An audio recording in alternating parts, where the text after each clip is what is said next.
11 de julho, dia de São Bento.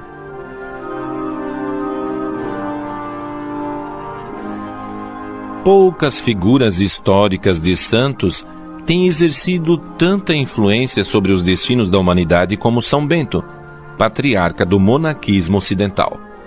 Nasceu em Núrcia, perto de Roma, no ano 480. Seus pais, de nobre linhagem, o enviaram à Cidade Eterna para que se formasse nas ciências liberais, visando uma boa colocação na magistratura. O Império Romano estava se esfacelando pela pressão dos invasores bárbaros.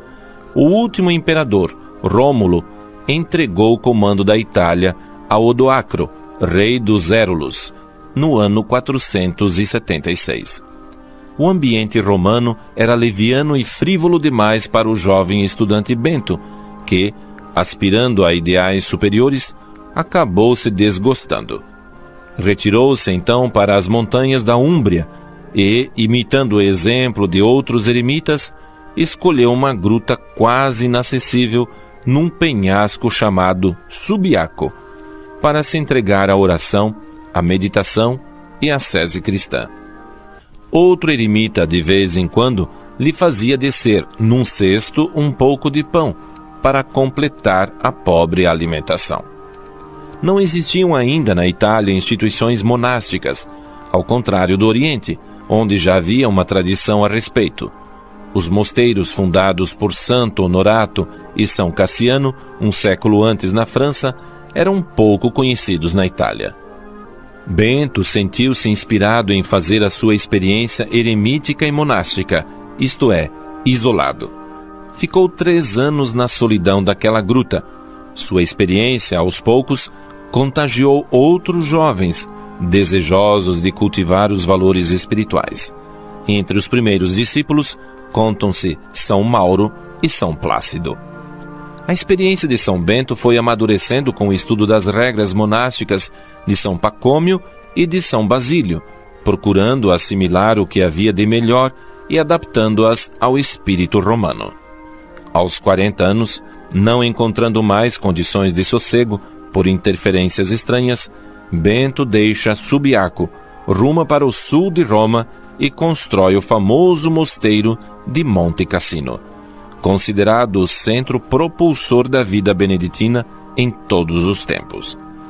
No cume do monte, este mosteiro devia realizar o ideal da vida consagrada, não em cenóbios em que o monge vive sozinho, exposto a perigos e ilusões de fixismo religioso, mas em vida comunitária, sob a direção de um mestre espiritual, o abade, Abba, papai, o superior, num mosteiro autossuficiente. A expansão que alcançou esta iniciativa monástica foi impressionante. 200 anos mais tarde, a regra beneditina vigorava em toda a Europa, eliminando praticamente todas as demais formas de vida consagrada. Este sucesso não foi casual, mas inerente ao equilíbrio e sensatez da regra. Pois o fim da regra de São Bento era formar cristãos perfeitos, seguindo os ensinamentos de Jesus Cristo, mediante a prática dos mandamentos e conselhos evangélicos. Esta perfeição, pensava o santo, era mais fácil ser atingida na vida comunitária do que na solidão. Neste sentido, a regra de São Bento marca um claro progresso em relação à regra individual, eremítica ou cenobítica. Outro precioso fator era o equilíbrio e a moderação. A regra devia ser possível a todos e adaptável à capacidade de cada um, de modo que os fortes possam desejar mais e os fracos não se sintam desencorajados. Nela há uma dosagem equilibrada entre trabalho manual e o tempo de repouso, de oração e estudo. Orat et labora. Oração e trabalho, era seu lema. Oração transformada em trabalho e trabalho em oração. Pela fé e obediência. O convívio fraterno completa o equilíbrio psicológico. Os mosteiros beneditinos se tornaram na Idade Média centros de civilização integral, faróis de evangelização e ciência, escolas de agricultura. Deram à Igreja em numerosos homens de grande ciência e santidade. Das fileiras beneditinas saíram 23 papas, 5.000 bispos, e os santos canonizados são cerca de 3.000. A poucos quilômetros de Monte Cassino, Santa Escolástica, irmã gêmea de São Bento, adotou a regra para as mulheres, dando origem às monjas beneditinas. São Bento faleceu em Monte Cassino no ano 547, aos 21 de março, com 67 anos de idade. Sua figura histórica agigantou-se cada vez mais, encontrando larga ressonância na literatura, na arte e, sobretudo, na vida religiosa consagrada. A Igreja o reconhece como padroeiro da Europa.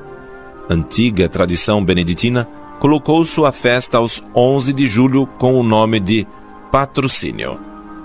São Bento, rogai por nós.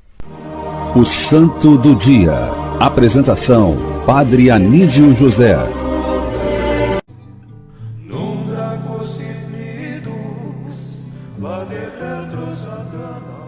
A cruz sagrada seja minha luz. Não seja o dragão meu guia. Retira-te, Satanás. Nunca me aconselhes coisas vãs. É mal que tu me ofereces. Bebe tu mesmo teu próprio veneno. Oremos. Ó glorioso São Bento, que sempre se mostrou compassivo com os necessitados, fazei que também nós, recorrendo à vossa poderosa intercessão, obtenhamos auxílio em todas as nossas aflições. Que em nossas famílias reine a paz e a tranquilidade, que se afastem todas as desgraças, tanto corporais como espirituais, especialmente o pecado. Alcançai, São Bento, do Senhor Deus Onipotente, a graça que necessitamos. Qual é a graça que você está necessitando? Peça agora a São Bento.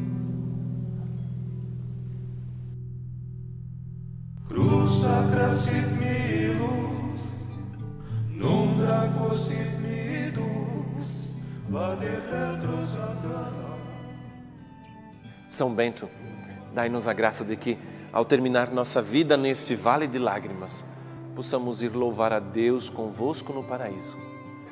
Glorioso Patriarca São Bento, para que sejamos dignos das promessas de Cristo. Amém.